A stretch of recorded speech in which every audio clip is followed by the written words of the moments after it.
Wednesday webinars on ESSA. Thanks so much for joining us. Thanks to those of you who've been with us for the first 2 weeks, and thanks to those of you who are new with us. Today, exciting news today, I've found some new friends. Today, and you may remember if you were with us in the early ones, I'm Claire Voorhees. I'm the Director of K-12 Policy here at the Foundation for Excellence in Education. And here today with my colleague, Jess Langham, who is our National Director of Advocacy.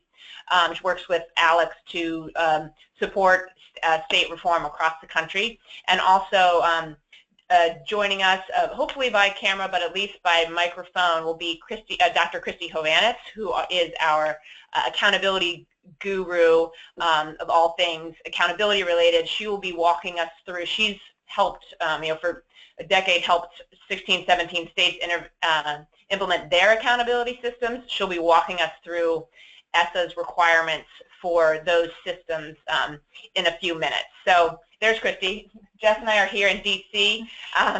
Christy's at an undisclosed location in D.C., but we're thrilled to have her join us today. So one housekeeping, you're on mute. So again, feel free to eat and drink as you see fit. Please do send questions. This is much better as a conversation than as a lecture. So thanks so much. I will kick it over to Jess to kick us off today. Thanks, Claire, and good afternoon, everyone, and welcome to the third installment of Excel in Ed's webinar series on the Every Student Succeeds Act, or ESSA, or ESSA. Today, we're going to be answering the question, what does ESSA mean for school identification and intervention? So last week, the team discussed ESSA's implications for standards and assessments. And if you missed it, we did record it, and it is on Excel in Ed's YouTube page. Or if you just want a refresher, both of the first 2 sessions are there. So we'd love for you to check those out. But today we're going to be moving on to the next 3 subjects. Moving on to ESSA, or ESSA implications for school accountability, and this is also termed school designation, school grades, or in the actual ESSA bill language, it's included as a requirement to annually differentiate all schools and periodically identify low-performing schools. So I just wanted to provide a couple of those other definitions or terms, because you may hear different terms in your states.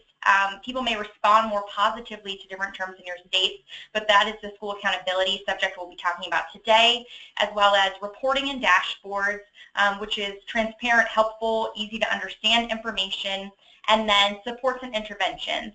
So if we identify a problem through school accountability, we share that problem through reporting, how are we going to fix it? That's where supports and interventions come in. And if you did join us last week, this slide will be familiar. We wanted to show it again so that you could see the progression of the presentation from standards and assessments last week to school accountability, reporting dashboards, supports and interventions this week. But also, just wanted to, before we dive deep and really get into the weeds of the ESSA requirements and implications, just wanted to take us a step back and make sure that we're not losing sight of the important purposes of the state accountability systems. So we do the work that we do, you do the work that you do, so that we can help make sure all students have the opportunity to achieve their full potential. And an accountability system is a tool to achieve this. And an accountability system holds schools responsible. It sets clear goals, it provides information, it prompts improvement and provides the support for that improvement, and then also it protects this crucial investment in education, in students, and really in our future and in our states. So just wanted to, before we go deep into the system, to talk a little bit and just kind of remind ourselves why this is so important as we're communicating this to partners as well.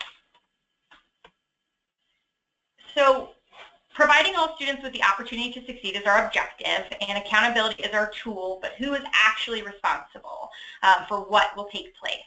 As you may remember from last week, goals, school accountability or school ratings, school grades, and then supports and interventions, they represent the biggest shift in authority from federal authority to state authority. And this slide is a visual representation of that. So under No Child Left Behind, or NCLB, we had federal authority over goals.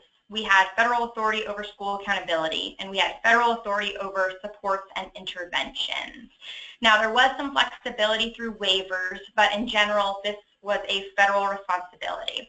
Now the authority is shifting over to the states, again, as this slide represents. So for goals under ESSA, states now have the authority to choose their own. For supports and interventions, states and districts have the authority to choose their own. And then school accountability is a bit more complicated, and under ESSA, states have more flexibility than they had under NCLB to design their school accountability models. Now, they still have to meet certain requirements related to subgroups and incorporating certain indicators, but again, the authority has shifted over to states. I would note, however, that in some respects, states will actually have less flexibility under ESSA than they had under waivers. And as Claire knows very well, this is a common misconception we hear, so it's a good point of clarification there. And in just a moment, I'll hand this over to Dr. Christy Hovanitz, my colleague, but just wanted to share from my perspective, this policy is obviously crucial, but it is a very detailed policy. There are a lot of nuances to it, and for me personally, I go to Christy with a ton of questions. When in doubt, ask Christy. And when I get the answers, I go back with clarifying questions. So I want to encourage you all to do the same. Send us questions during the webinar. Send us questions after the webinar. This is an ongoing process, an ongoing conversation that we're excited to kick off today, but want to make sure to include you and want to make sure that you're getting the answers to your questions as well. So with that said, Christy, we'll turn it over to you to help us understand the details of ESSA's requirements for goals and school accountability. Thank you. So as we all know, as Justice explained, there has been some shifting responsibilities from the federal requirements for goals, school accountability, and identification of supports and interventions from the federal perspective to now be really now the state authority and perspective. States are still required to set ambitious long-term goals for each of their subgroups, as well as all students, for academic achievement, high school graduation, and language proficiency for all students. But these are not prescribed goals as they had been before under NCLB with AYP requirements of 100% proficient or a decrease in non-proficient students by at least half over a 6-year period. These goals are now state-established goals, but still have to be long-term with interim progress targets. For school accountability systems, we no longer necessarily have a default accountability system like AYP. States are required to develop their own school accountability systems that meaningfully differentiate each of their schools on an annual basis. And states have to include in their accountability systems an indicator of academic achievement, another academic indicator, which is required as graduation at the high school level and suggested as growth at the elementary and middle school level. English language proficiency or acquisition, and these 3 indicators in aggregate must be more weighted than the indicator of school quality or student success. So these 4 main components are what has to be included or combined in order to develop your overall school accountability system that will ultimately differentiate schools. Ratings have to be, or differentiation has to happen on an annual basis. There's still a lot of open questions we have right now with the department, and I think a lot of states are asking some of the same things with respect to or does the state have to provide an overall state rating, or can it be more of a dashboard type reporting system? Another question we have is how much freedom and flexibility will states have in determining which subgroups are actually reported on, and how are those subgroups combined? How are goals to be factored in to the school accountability system? And then how much weight can be awarded to each of the indicators? It's relatively vague, obviously, that in aggregate those three must be a much greater weight than the student quality, school quality, or student success indicator, but there's no prescribed weights for what those have to be. Once states do meaningfully differentiate their schools based on their accountability system, they will have to identify schools for comprehensive support, which will encompass the bottom 5% of all Title I schools, as well as any high school with a graduation rate of less than 67%. And they will also have to identify targeted schools, which are schools that have consistently underperforming subgroups as defined by the states, or they have to identify a school as a targeted school if the subgroups are performing as poorly as the comprehensive support schools. So there are some questions still with respect to when must states identify their first cohort of schools using this new rating system, and when those identifications and supports actually have to start taking place under this new system. Currently, it says that the state accountability system has to, or the ESSA requirements go into effect in 17-18, but it's unclear if designations for support and targeted, comprehensive and targeted schools have to be in place for the 17-18 school year or identified based on the 17-18 information. There are also some additional requirements that need to be incorporated into the accountability system. One of them is the inclusion of language learners. Different choices states have to how they include language learners. To start, in the first year, they can either exclude English learners from taking the reading assessment, or they can assess them on the reading and math, but exclude that from the accountability system. And in the second year, if they're assessed in the first year, be able to include growth in the accountability system. So states do still have some options on how English learners are included to begin with. Minimum N size is up to the state to determine. We know in the past states have had some pressures to reduce N sizes pretty substantially from where they were when they first implemented No Child Left Behind. But states now are solely responsible for determining what their minimum N size is, but keeping in mind that it has to be a statistically sound number, and also has to not reveal any personally identifiable information, but also with the acknowledgement that we do have to keep with the spirit and intent of reporting on all students in all subgroups, and also making sure that the information is transparent about how well these schools are serving the students.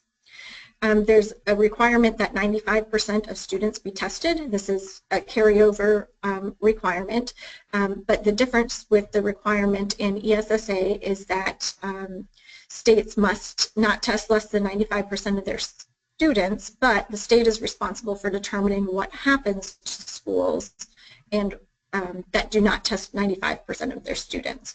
There is one clever provision in ESSA with respect to the achievement indicator that says if states and schools are not testing 95% of their students, the measure of academic achievement or performance has to include in its denominator either the students that were tested or 95% of the students in that school. So although the state is required to be the ones that determines what the provisions or sanctions are for state schools that do not test 95% of students, there is a mechanism built into the school accountability system in federal law that makes it an additional requirement. So as we're looking through all of these additional requirements and have some state flexibilities that didn't exist before, there are some ongoing things just to be aware of as you're thinking about and designing accountability systems. One of them is we always want to be sure that states are still creating some aspirational yet attainable goals, but that they're done within a reasonable timeline. With ESSA, there are no expectations of 100% of kids proficient by 2014, so we want to be sure that goals are still ambitious and don't have these excessively long timelines. So trying to find that right balance of aspirational yet attainable is something that states will have to challenge through when they're designing their accountability systems. The second is that, you know, we have a lot more flexibility on what indicators to include. With the inclusion of the student success and school quality indicators, there are a lot of opportunities for states to implement or develop some indicators that might not be as valid or reliable as some of the indicators we've used in the past, or some indicators that maybe incentivize schools to do the wrong thing or provide the wrong types of incentives, or include indicators that don't really differentiate among schools.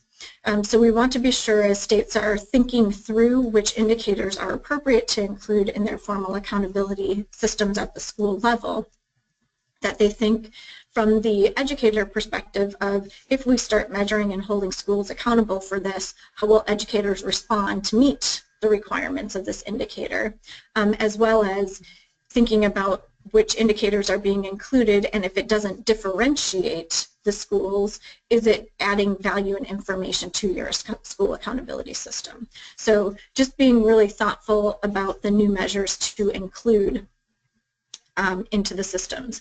The reason we encourage this type of approach and really thinking through is that including too many indicators in an accountability system can really dilute the importance of any one indicator.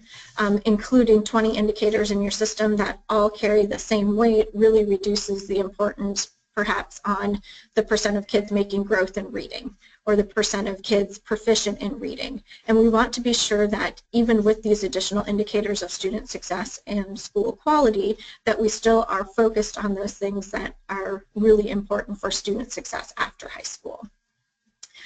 We also encourage states to be sure that the calculations that are being put into place aren't overly complicated.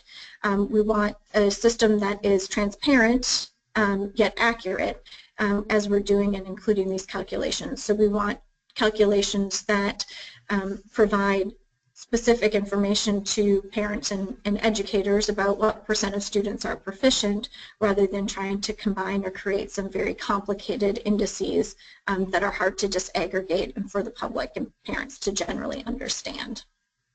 And finally, given that there is, although implied, requirements for differentiation of schools, that there are actually a summative rating for schools for their accountability system, and that those labels are clear and understandable, not just to parents and the general public, but to educators, and they understand what those labels mean. So a lot of the things that we saw as concerns or things that might water down an accountability system are just some things for the states to consider and be more thoughtful of as they're moving forward in advancing their systems. And so the focus has really been on the school accountability component of it with respect to state-determined goals, achievement for proficient graduation rate, language, and career readiness as a school success indicator or student success indicator, and then also talking about lowest performing students. We know a lot of states are currently looking at and including measures of improvements of their lowest performing students components, and this can certainly be considered a student success measure as broadly defined in the indicators as far as recommendations and suggestions from ESSA, that a strong case could be made that the lowest performing students could fill that indicator requirement. So limiting a state school accountability system to some very specific and not diluting it with too many indicators and components is really important. However, we do think that there's a lot more information that should be included on school report cards and reported about each of the individual schools. ESSA does require school report cards to be computed for each school, including all the details of their state school accountability system, for results to be disaggregated by subgroups, for assessments, and for participation rates. That they talk through the state's minimum end size and requirements, civil rights data collection, qualifications of educators, per pupil expenditures, NAEP results, and also college enrollment and grad rate information, all of that disaggregated as well.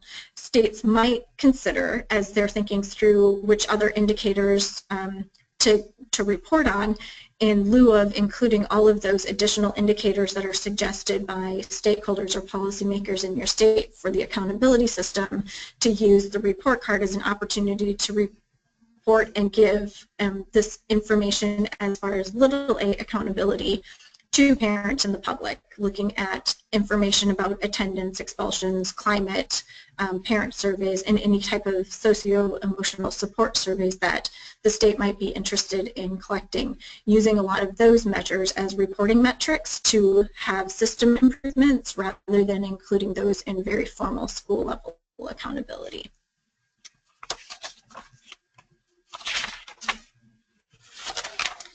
And so we tried to be pretty simple, say, you know, what things have to change in the state's accountability system based on ESSA, what things must change, and then what things are we really uncertain about.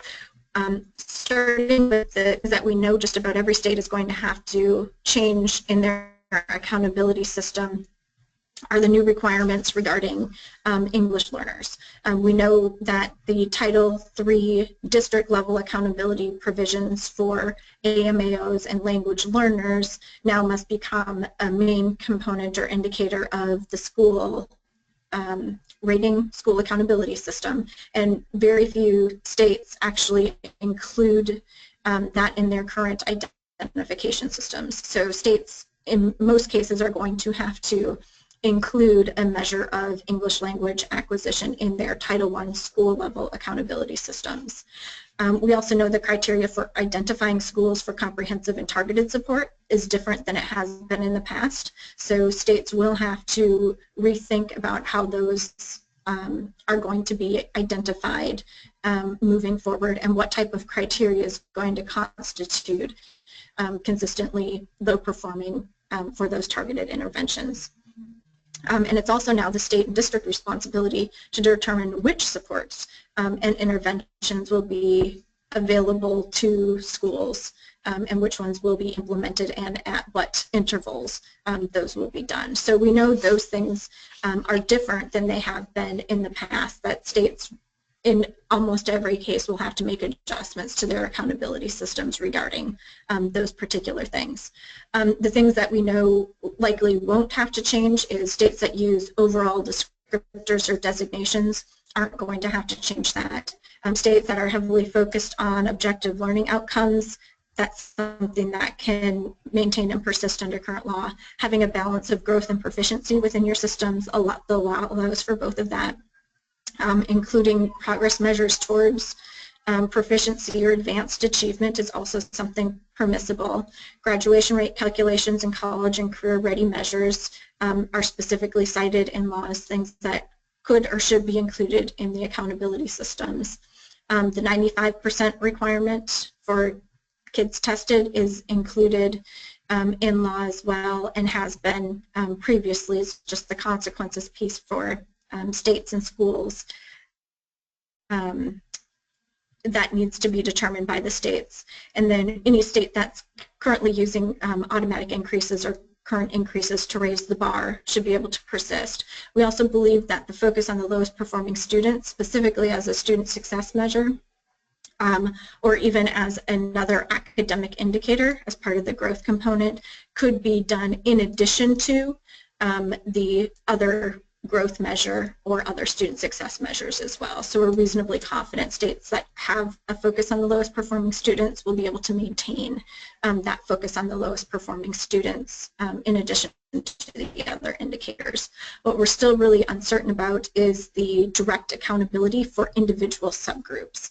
It's the conversation a lot of states have been having about counting the student multiple times in each of the independent and individual subgroups, and how those subgroups are going to play out in an overall state accountability system, where there's still some uncertainty and hasn't been much discussion at the federal level about how that's going to be directed out. Right, and Christy, we actually have one question that's come in for you. Samuel, the voice from afar. The voice from afar. So Christy, what is the difference between the schools that were identified as focus or priority schools under waivers versus schools that are identified under ESSA? So the focus or the priority schools that were identified under ESEA were the lowest 5% of schools, which is very similar to our comprehensive support schools, but there's the additional requirement that high schools with less than 67% graduation rates are also identified as comprehensive support schools. So the priority schools look very similar to what comprehensive support schools will look like moving forward with the addition of that 67%. Focus schools generally looked at achievement gaps. Targeted support schools will do that, as well as consistently low performing students as well. So it's a little bit, I don't want to say broader, but a little bit more broader flexibility in defining how states say subgroups are consistently underperforming or performing as poorly as the comprehensive support schools. So a little bit of difference in the definition and criteria, same philosophy. The other thing that's changed too is there's no requirement for identifying reward schools, which we would still encourage states to do. States that are improving substantially or earning the highest rating on your school accountability system, we'd still continue to encourage the reward component as well. Thanks so much, Christy. Super helpful. And I should say that Christy, if Christy does disappear, it's because she needs to head from her undisclosed location to the airport for a flight that's not too long from now. So Christy, if you do have to disappear, none of us will blame you. Thank you so much. Super helpful. And again, Christy is the person to ask any of these questions as your states face them over the coming months. So we're moving on now to the final component of the state's accountability system, and it's really one that's often overlooked, and that's what should states and districts do once they have differentiated and then identified these low-performing schools. As Jeff mentioned earlier, this is an area where there has been this major shift from federal dictation to state and local or state and district freedom. And for that reason it's important. It's also probably the most difficult piece of the puzzle here. There are a lot of complicated pieces and weedy pieces, but turning around persistently low-performing schools, as we all know in education, is just one of the most challenging and most important things to do. So we do want to spend quite a bit of time focused on what ESSA means for supports and interventions. What this slide does is just try to illustrate the major shift from No Child Left Behind, or NCLB, to ESSA in terms of why this is such a significant shift for states and districts. As you can see on the left here on the slide, under NCLB, interventions and the timeline for those interventions was spelled out in quite a bit of detail. It was known as cascading sanctions. So under NCLB, if the school was identified for improvement in year one, the district had to at least give school transfer options, some public school choice options. If that school was identified a second year, then that school had to do school transfer options and give supplemental services or tutoring.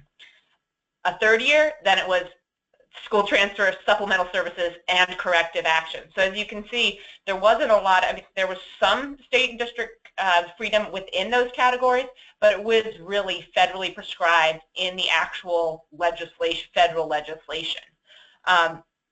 Under ESSA on the right, there's a huge shift, and it will be up to states and working with districts and schools, frankly, to address three questions. And the first is, what should be in, and these questions are incredibly important. They're also incredibly technically and politically challenging in lots of states. We predict they will be. I'm sure you probably will feel the same way. The first is, what turnaround tools should be in your toolbox? We've called it the turnaround toolbox. It's certainly not a term of art, but something we've something we've come up with, which is what are the interventions that your state, that menu of options that your state wants to have that districts and schools choose among, or that you do a matchmaking of what's the school, what are its weaknesses, and what's the right intervention to match with that school.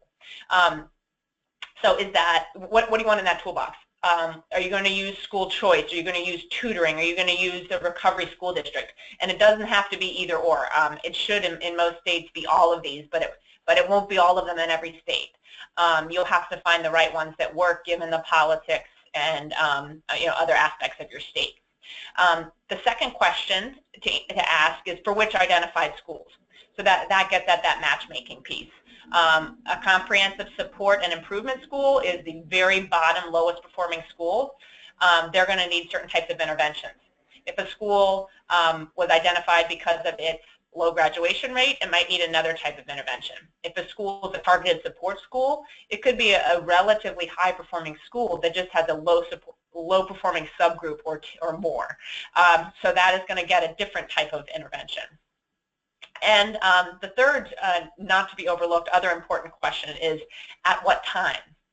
Unlike under No Child Left Behind, it will now be up to states for the most part, and districts, but states to decide when do all these interventions kick in? How many years does a school have to be identified before triggering one intervention or another? Is it right away that school has all these interventions? Is it after 4 years? Is it after 6 years? It will, for the most part, be up to the states working with the districts to make that determination.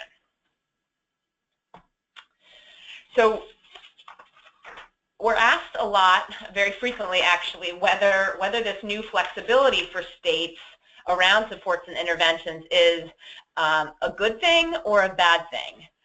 And the answer is quite clearly yes. Because states that want to take a rigorous approach to school intervention have plenty of authority to do so under ESSA. There are plenty of tools, of wording in the legislation that can empower a state. On the other hand, a state that does not want to do much and wants to punt or leave it really up to the low-performing districts and schools to determine their own interventions has the freedom to do that under this law. The basic takeaway is there's not a ton of rigorous interventions that are required, but there's plenty of opportunity for a state to take, an ambitious state to take a rigorous approach to turning around its schools. So to get a little bit more specific, and here's where we dig into actually a lot of the words in the legislation, but for this piece of the puzzle, I think it's worth it. So what must a state do? It's on the top left here. They must notify districts of identified schools. They must approve and monitor the district improvement plan. So districts have to develop improvement plans for identified schools. The state approves them. They set exit criteria. What bar does a school have to reach before it advances out of comprehensive support or targeted support? So how much improvement does there have to be for a school to no longer be identified as low performing? Those are some of the examples. In contrast, thinking about what are the things a state that wanted to take a really hard line approach to interventions, what could the state do? What authority exists in the law for a state to take a hardline approach? And when I say hardline approach, it means not let districts and schools decide everything. There might be some states where that's the right approach, but in most cases, these are really low-performing schools and low-performing districts, and it would be our recommendation that a state take a pretty hard line and that those districts and schools are going to need a ton of support to turn around those schools. So here's the tools that a state that wanted to take a hard line could use. The first is that the state could distribute its federal school improvement funds through competitive grants instead of just letting them flow directly to districts. So what that means is that under ESSA, under Title I, there's a 7% of Title I for each state is set aside to be used, to be sent to districts that have low-performing schools, for the identified schools that Christy just talked about. But what a state is allowed to do under the law, they can just send those dollars straight to the district and let the district handle it. Or the state could hold them back and use a competitive grant process as a tool to encourage states to take a more, to encourage districts that if they want that money, that they have to do certain things in terms of school improvement. Another aspect of this is a state that wants to take a really aggressive approach could set aside an additional 3% of its Title I, so it's 7% plus an additional 3% of its Title I dollars for an option, this is optional, to provide direct student services to its districts. And what that means is the state using that 3% sets up a competitive grant program to encourage districts with these schools in need of improvement to encourage them to offer options such as course access or public school choice or tutoring to serve those schools. But as you can imagine, if a state has a lot more control over those funds, if it holds them back, that total of 10%, and then gives them out, but with some requirements for districts. The other things a state can do, as enumerated here, is that a state, as it says here, has the authority. The state must approve and monitor district improvement plans. Well, a state could do that and just make it a rubber stamp process, or a state could make that a really tough process where they say you're only going to be approved if you choose from this menu of options. So that's another hook. And then the other thing a state can do is around the exit criteria. The law requires states to set the exit criteria, which are that bar that you have to meet in order to move out of a comprehensive or targeted support status. What a state could do is make that a pretty rigorous bar, and then under ESSA, if that bar is not met in a certain number of state-determined years, a state is allowed to, quote, take more rigorous state-determined action. We see this as a really important provision in that a state sets a bar, sets a timeline, and if it's not met, the state can step in and basically dictate interventions in a way that they couldn't prior to that. So we think this is a really, really important hook for a state that wants to take a tough approach here. So here, this slide, not meant to intimidate, but to really help explain. So we wanted to take a look at operationalizing this new flexibility. So this is a look at what an ambitious state's school support and intervention strategy and timeline might look like. Now, we want to note that this is 100% hypothetical. As we just finished saying, none of this is required by the law. Under our interpretation of the law, this is all allowed. We actually think as an organization this might be a pretty rigorous, smart approach to school turnaround. It's not required by ESSA. We'll say that again, not required, because it said not is required of states. So here our hypothetical here is that in year one, the state, as Christy points out, the state identifies a comprehensive support schools using its accountability system. That's required under ESSA. Now under ESSA, districts must develop and implement improvement plans for those schools that include evidence-based strategy. So again, a state that didn't want to do much just lets the district develop and implement that plan, rubber stamps it, and they go on their merry way. There are no specific automatic consequences for those schools. However, as we talked about on the prior slide, they're using those tools like the distribution of improvement grants, like the approval of plans, and the use of the direct student services set aside. A state could use all those tools, that authority, to push districts to do certain things with those improvement plans. What might those things look like? Again, it'll depend on your state and the needs of the school, but some ideas are pushing those districts to create and expand public school choice, give kids options if they're stuck in those schools. Attracting highly effective teachers and leaders, and then giving those leaders more flexibility around budgets and other decision making. Various kinds of instructional reform. So the state could create this menu and say, if you want approval of your improvement plan, please include some or all of the following. You may note, for some perspective, you may note that some of these, you think, oh, it's only year one. Are these, is our hypothetical interventions a little harsh for year one?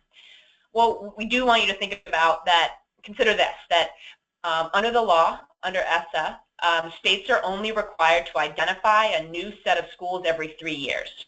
So we as an organization would recommend that you do that every year, but a state could wait 3 years before identifying schools.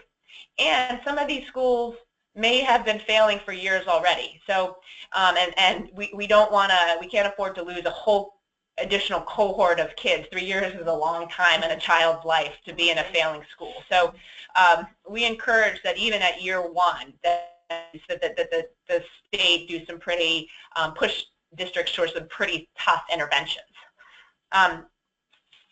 So, and then in between year one and year four, the state would be working with the district through support, technical assistance, through the monitoring and approval of the plan process to push and make sure that districts are implementing those reforms with rigor and fidelity.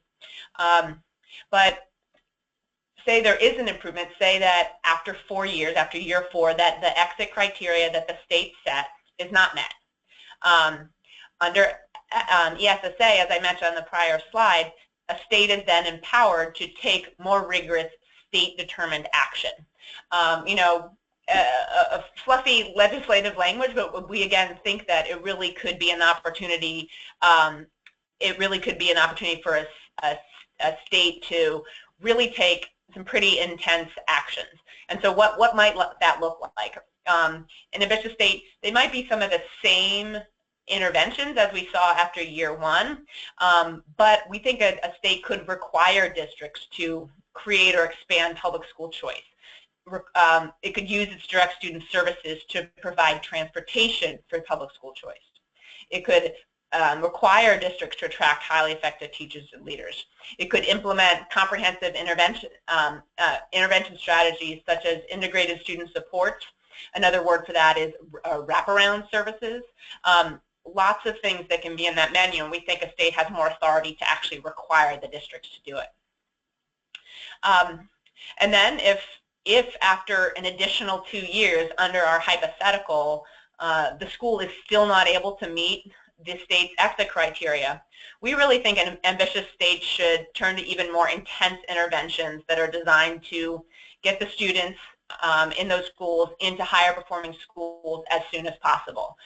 6 years is 6 years plus maybe the 3 years before that is just quite simply too long to leave kids in a school that isn't able to exit that bottom 5% category. At this point, we would recommend a state close the school. Again, these are all options and hypotheticals, but a state could close a school and help make sure those students are prioritized at a nearby higher performing school. The state could close the school and reopen it under a charter management organization. The school could take over, the state could take over the school and or assign it to a recovery school district, which is an option some states we know have done or are looking at again this coming year. These are sort of the surefire way to really make sure those kids are served as well as possible in as short amount of time as possible. So the question you may be asking, and Jess especially as an advocate may be asking, is will states step up to the plate and be tough on intervention? Will they? Will they? Good question. Well, we Excel and Ed last month did an ESSA needs assessment survey, and we surveyed 100 of our partners around the country, and among other things we asked them, what interventions do you anticipate your state will do under ESSA? And frankly, we got some kind of disappointing results so far. You know, it doesn't prove anything, but a little disappointing. The most popular responses were instructional reform and granting operating flexibility to school leaders. Those are valuable pieces of the puzzle, but they're also the kind of politically easiest things to do, and they're also probably least likely to be effective in a really low-performing school as a standalone reform. Less popular responses, as in under 50% of our partners responded that they would close the school or restart it under a CMO. So it appears that there's job security for Jess and others like this, that you know, reformers have their work cut out for them to ensure that states, you know, first understand the authority that they do have under this law, and then the responsibility that they have to, you know, work with districts and schools and take those actions that'll you know, on behalf of our students that have been failed for too many years. Absolutely. Back to Jess, who can hopefully take us to a happier. No, that was very helpful. So thank you, Claire, and thank you, Christy, for giving us some clarity around ESSA or ESSA's impact on school identification and interventions. You've certainly given us a lot to think about, and we have some time to think about this, but a lot of questions popped into my mind, and I'm sure others, so please do keep those questions coming. But now, the next question is, what do we do now? What do states do now? What do advocates do now? And as this slide will show you, we do recommend waiting for final recommendations and guidance. We have some time before these final regulations and the final guidance are out, and we can see exactly what we have to work with at that time. In the interim, we can plan for a thoughtful transition. It's a great opportunity to start building our coalition, to start reviewing the data on what's working and what isn't. A lot of the things that Claire talked about, your state may already have them, and it could be a success in those circumstances, and it could not be working. You can connect with your policymakers, you can connect with other advocacy groups, reach across state lines and see what's working in other places, and again, really take time to build that coalition and to circle the wagons and see what you think might work best for your state. And then obviously preparing for the new accountability requirements and responsibilities, really looking at the opportunities and the risks, I think is going to be crucial. Asking ourselves questions like the ones you see there. What tools should be in your state's turnaround toolbox? What tools are already there? What tools you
we want to be very clear about this.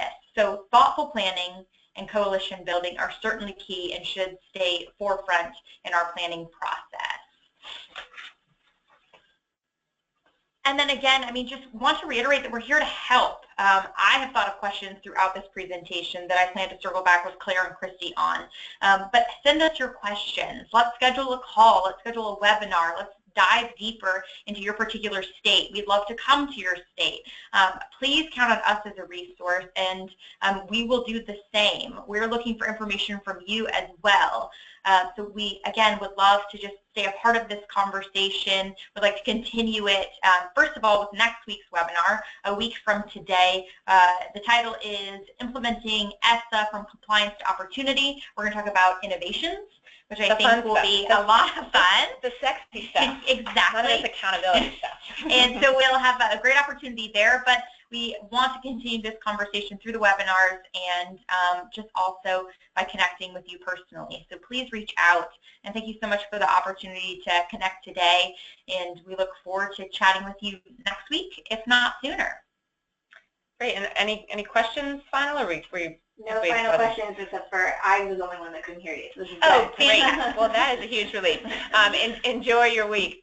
Thanks all. Thanks so much.